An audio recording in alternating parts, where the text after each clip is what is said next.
Yo, everybody, we're all mic'd up now. Let's see if this is working. Nice. All right, cool. So I've built the dragon deck here, and I put everything in a little pile here. So we'll just go through it real quick. Here's our planeswalker here. We're playing Sarkhan the Fireblood. It's a great dragon planeswalker. Tooth and Nail is going to be one of our bigger payoffs. This is our sorceries that we're going to go through here. Dragon Storm, another huge mana spell. We're playing dragons, very exciting. Last March of the Ents, just another huge mana spell. It goes good with our dragons. And now we get to our battle. We have the Invasion of Tarkir here. A fantastic 2-drop here that will do damage to a target based on how many dragons we have in our hand. And then it flips over into this really sweet dragon here called the Defiant Thundermaw. And it is a 4/4 flying trample.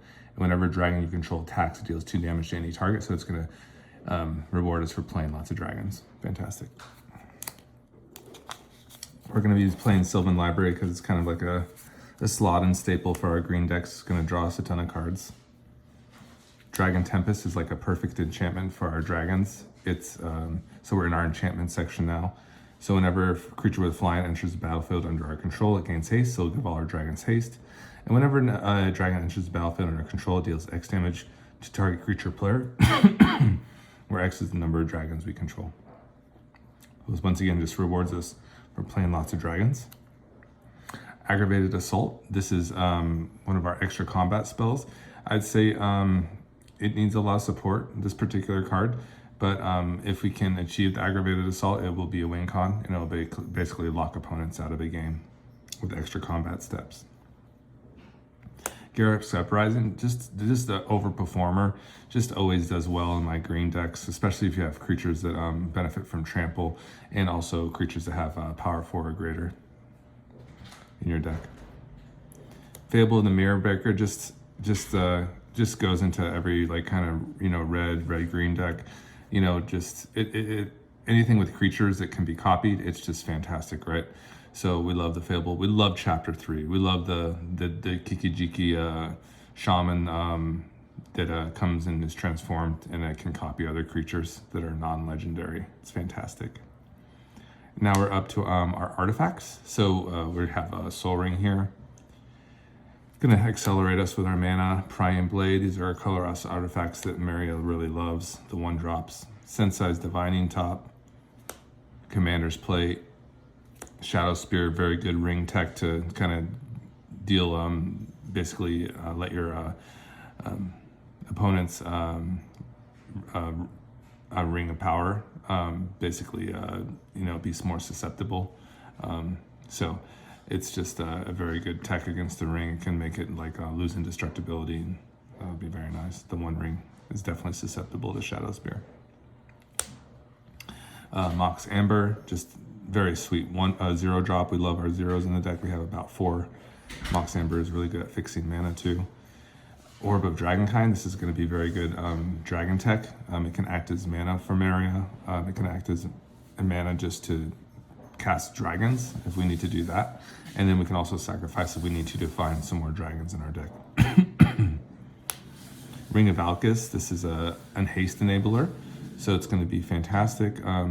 It also doesn't give our creature Shroud, like Lightning Greaves, so we can equip more things to it if we need to, which is nice. And also at the beginning of our upkeep, we get to put a 1/1 counter on whatever creatures this is if it's red, and we have plenty of red creatures, so it's nice. Little buff there. Dousing Device, this is a new haste enabler, so I'm very excited about this card. And basically it comes down, the turn it comes down, it gives haste to something on the battlefield, and then when another artifact comes on the battlefield, it also can give haste to that particular creature. Additionally, if there's 4 or more artifacts, including this one on the battlefield, it will transform into a land. So if you haven't seen this one, basically this transforms into a land. It transforms into this land just like so. And then it can also, for 2 colorless and a red, it can buff and give haste to a creature. It's very cool. Very cool card. I like it a lot. And it also gets XO, where X is the number of artifacts we control, so it gets a nice little buff there. It's a very interesting card. Here we go, Emerald Medallion. 2 colorless, and our green spells will cost 1 less to play. Additionally, the ruby medallion, our red spells will cost 1 less to play, and it's 2 colorless. This will be in place of the signets. These just do very well with Meria. They reduce her cost, and also they act as mana rocks and cost reducers. So you're slotting in emerald medallions and ruby medallions into your deck, there's no doubt. Here is the Howling Mine for some cards. We love cards. Swiftfoot Boots. This is additionally going to give our creatures haste and hexproof, which is very nice. So we can still equip more things to it. Sword of the Animus. This will help us get to our big mana. Same with Dousing Dagger will also help us get to our big mana. Blade of Selves is going to be fantastic with our dragons that have like enter the battlefield triggers. So very cool. I'm just really excited about Blade of Selves in this deck as well. And I like that it's 2 colorless, so it's just very good with Meria. And here are our swords, Sword of Forge and Frontier, Sword of Fire and Ice. These are just very good with Meria. Very good with probably any kind of equipment commander at all. They're just very good value engines. Sword of Forge and Frontier, Sword of Fire and Ice. Here's the best card in our deck, is the Doors of Durin. We're going to play this like on turn 4, turn 3 perhaps, swing with a creature, and then cheat out like a very strong dragon and win the game from there. So there we go, Doors of Durin. The Great Henge, just another sick artifact. There's so many cool cards in this deck. Portals of Phyrexia. We're not even at the dragons yet, so we'll just move along here. We have some big mana spells. We're going to get there with our like kind of little artifacts here, our 0 drops. We're going to be accelerating our mana with Meria. We're going to give things haste with Rabbit Battery. Have our dorks here, Birds, Mystic, Ragavan. We already had Soul Ring that we went over, Selvala, more mana. Delight Halfling, more mana acceleration. Just nice tech here with the Hope of Girper, a flyer, and we can sack it on the spot. We can attach things like the Prying Blade to it. It's just a very nice equipment that can, nice equipment we can put on flyers, and we can get in with that. It goes really well with like an old Gnawbone. Like for instance, if you had a Prying Blade, and you casted Old Gnawbone on turn, and you needed to get in with a flyer, you could equip a Prying Blade to your Hope of Girper, and you basically create 4 treasures. Or 3 treasures, so that would be very nice, right? So you get the one from the Prying Blade and the 2 damage from the 2 power and the Old Gnawbone. So very cool interaction there. Just kind of gets you ahead on those treasures. Fantastic.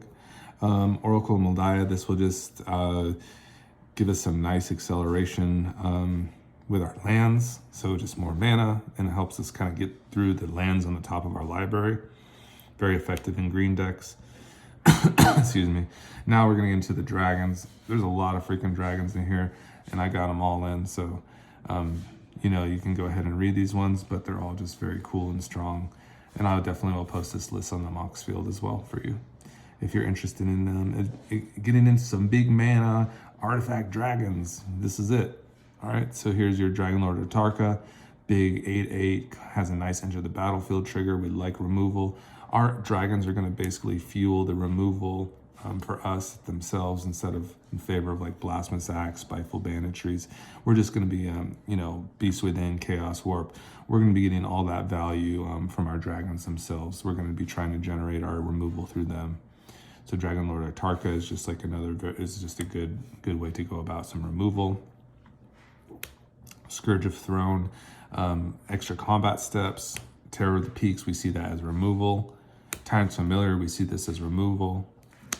Xenagos, this was just a nice key in. We are playing the sword, so it is kind of a non-bow, because anything equipped with that will have protection from red. But we're looking to equip the swords to Meria typically, and get those down on curve. And then Xenagos can help our dragons that aren't hasty get in there for the big swings. So we're going to be excited about Xenagos. Goldspan, just a solid 5 mana dragon that's going to get us ahead with mana. Big mana spells. Balefire Dragon, just another huge dragon that's removal. Savage Ventmaw helps us get into more big mana things. Even like a Crackle with Power would be kind of cool in this deck, to be honest, but I suppose you'd have to cut some sort of dragon, and I think it's pretty solid the way it is. We have a good game plan, extra combat steps. We have a good suite of removal, like the Steel Hellkite. Scourge of Alkos is just more removal. Atarka the World Render is a good closer for our dragons. Same thing with the Ancient Bronze Dragon, can just end games quicker than normal. Dragon Broodmother, this is just more kind of interaction with our Dragon Tempest, and our Scourge of Alkos is going to produce a lot of dragons and help us get some removal and maybe go to face with the damage eventually. Attract Seth in the form of more removal. Just very important to have this come down hasted so it can start doing damage to targets as soon as possible. Camelhorn Dragon, just a mana accelerant. Hellkite Tyrant's another win con in itself and can also help steal problematic opponents' artifacts that are on the board. Chisgoria, just another value engine here, and it goes well with our artifact synergy. Old Gnawbone is an all-star here, so let's just stop on this guy. 5 colorless, 2 green, flying. Whenever a creature you control deals combat damage to player, create that many treasure tokens. Just a beast. Same thing with Ancient Copper Dragon. There's so many dragons in here, and they're all sweet. Here's a Phyrexian Dragon Engine, a lower cost dragon, but a dragon nonetheless. And very well, it goes very well with Meria. Nice double striker there. And then our lands. So we have just kind of a nice suite of lands. I believe we're playing 36 lands in total here. So we have our kind of multi-phase cards here, like our removal and the Turn Timber Symbiosis, Shatter Skull Smashing. Probably a very kind of even number of forests to mountains. We have our Pathway, Exotic Orchard, our channel lands like Boseiju and Sakanzan. At least, for sure we have Boseiju. Maybe Sakanzan's not that is important, but it's, you know, we kind of have some basics probably that we want to have in here for some lands as well. City of Brass, nice. Lair of the Hydra, Den of the Bugbear, we're going to be playing those as well. Command Tower, Stomping Ground, Den of the Bugbear. Oh, so we have a Sakanzan. There's a Sakanzan, that's fantastic. Karplusan Forest, more pain, that's a pain land, but it's a dual. Yavimaya, the Cradle of Growth. Copperline Gorge. So we have a nice variety of dual lands. Rootbound Crag, Spire Garden, which is basically like a free dual land. Mana Confluence. Urza Saga and the Mycosynth Gardens. You could probably consider like a Castle Garenbrig too. I don't know if we're playing enough forests for that, to be honest, but I mean, you could probably consider it. So that's the deck. And, you know, I think I got that under, basically, it looks like 12 minutes. So that's kind of nice. So if you want to stick around here, what I'm just going to do now, and that's kind of what I'm going to do with these kind of deck techs from now on, I'm just going to kind of deal these out kind of just in piles here like I would like at the LGS, and do like a shuffle. And, you know, there's no reason not to kind of show you what like maybe a typical opener might look like, and maybe get you excited about the deck somewhat. And you know, I don't expect these cards to be perfectly shuffled, but I know that, you know, dealing them down like this will have a good variety here, and I'll also give a couple hand shuffles after this, but it's kind of fun to just deal these out and see what's going on, see how our dragon deck looks. And it came together pretty easily, to be honest. You know, just focusing on the dragons, believing in the dragons, right? We definitely believe. I'm actually going to have 2 Meria decks now. I've have a clear game plan for both. I think they're both very fun and exciting. This one will be, you know, a dragon tribal deck, and they'll have very similar shells. The other one will be like an artifact reanimator deck that will go very wide. So we're going to have, I think we're going to have like the Tendershoot Dryad, even put like a Dragon Broodmother in there, Avenger Zendikar, but it'll be very similar. It'll also have like finishers and like Crater Hoof Behemoth and Enraged Forerunners. So that would be like another cool like variety, you know, just kind of bringing some variety to decks, like, you know, creating multiple decks for our commander. So, which we really enjoy in Meria. We really enjoy Meria a lot. So let me just make sure I pull Meria out of here because she got shuffled in. So definitely want her kind of out of the deck. There we go. So there she is. And then we'll just kind of shuffle these up, do a little hand shuffle on this one here. Very cool. Oops. Just kind of get these shuffled in real quick. Very nice. So overall, this deck, I think it's like, because I think it doesn't have some of like the big ticket items like Crater Hoof and Cityscape Leveler. Those are a little bit more on the pricey side. So I mean, the dragon prices, I think like they're a little more reasonable. I mean, in both of those decks anyways, they're going to be wanting to play the Ancient Copper Dragon and the Old Gnawbone because they just kind of are staples, I think, for like red-green rule decks. So those don't change. Those are probably the really big ticket items, including like obviously like Great Henge is very important for this deck.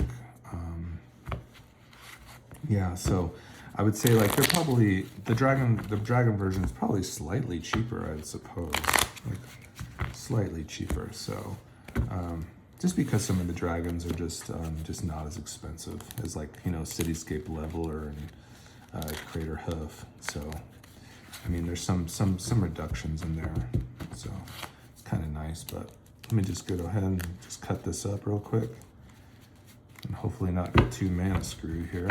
So let's just go ahead and maybe just zoom out just ever so slightly. There we go. It's fine. All right, so let's do this. So here we go. 2 cards here. Oracle, no artifacts yet. Might have to mull again. Yeah, it's kind of missed out on that one. Kind of whiffed on the land, so it's okay. We'll just kind of shuffle it up a couple more times. Kind of expected. It's just kind of one table shuffle and a couple hand shuffles, so we could. I do think we're playing just enough lands, like I think 36. I mean, it's on the shorter end. But we're playing a lot of 0 drops, and we have like a lot of mana dorks and 1 mana accelerants. So really, we can function off of like a 2 lander and a mana dork. We'll be pretty happy with that. We can definitely get into our stuff and accelerate from there pretty easily. So this would be our mulligan here. Let's get these all good in there. Nice. Maybe do a nice big shuffle here. Nice one. All right. Cool.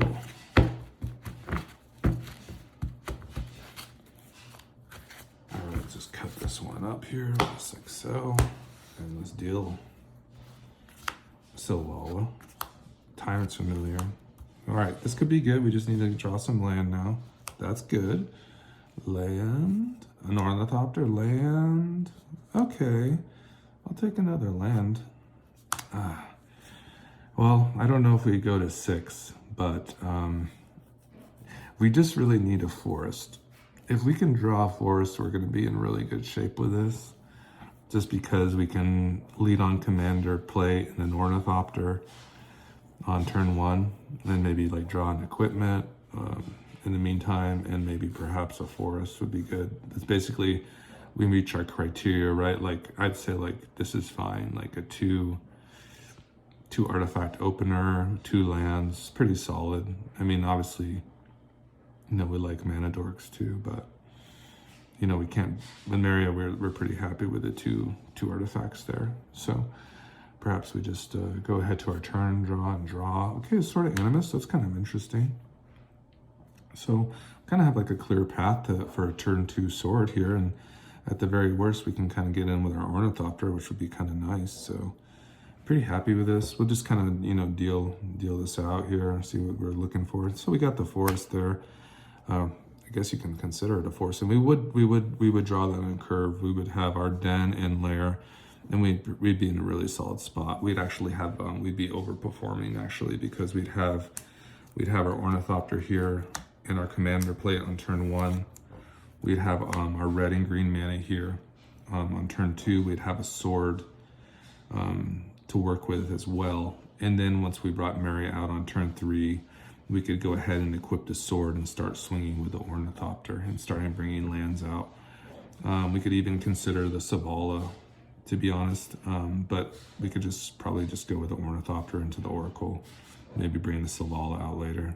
But Silvala is also just a really fine choice, because it just wouldn't get our Ornithopter juiced as Meria would. So in that particular circumstance. So yeah, I mean, if you want to just kind of see how this would play out with this kind of sequence.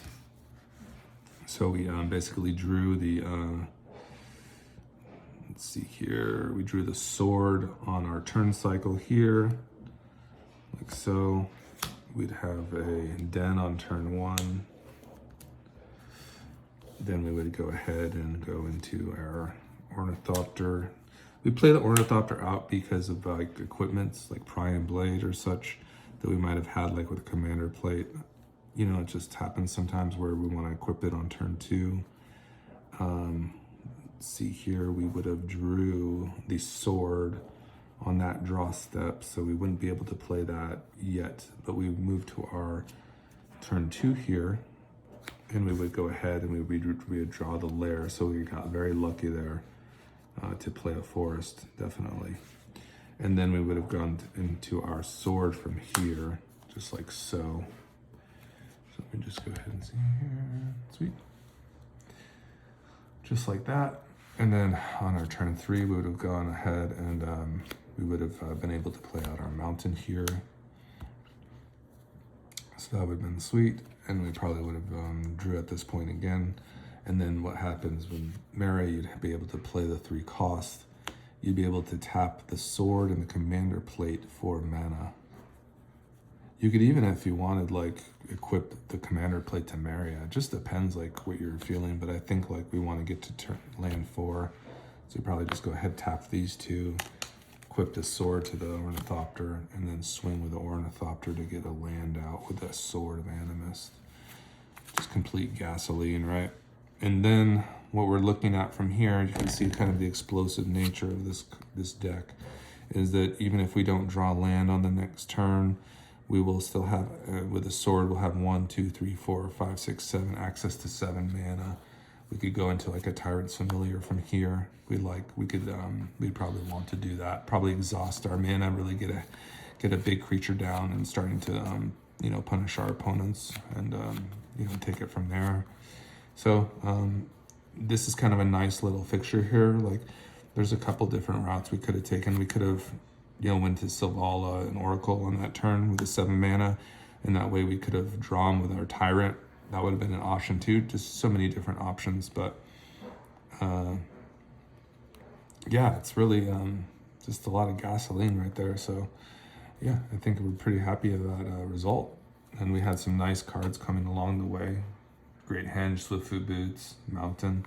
So we would have been in really good shape. Probably, yeah. Seeing that, Tyrant's Familiar definitely would have been the choice. We've been able to play a cheap Henge the following turn, and we've been definitely starting to draw cards with that. So that is it. Sick. All right, I'll post a list. All right, very excited. There is the dragons, the dragonesses. So if you're feeling the dragons, then you can make it happen. Meria is your girl, man. She's your girl. So have a fantastic day. See ya.